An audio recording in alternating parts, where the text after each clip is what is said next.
Magandang umaga po sa lahat. Welcome po kayo sa ating gawain. Dito na po tayo sa mga awit 34:10.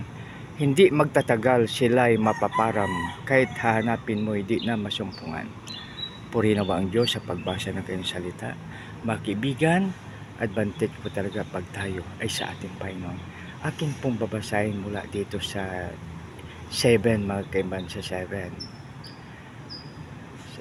Sa harap ni Yahweh ay pumanatag ka, baging matyagang maghintay sa kanya. Huwag mong kainggitan ang gumiginhawa sa likong paraan, umunlad man sila sa huwag kang mapupuot ni mababilisa, iyang pagkagalit iwasan mo sana, walang kabutihang makamtan ka.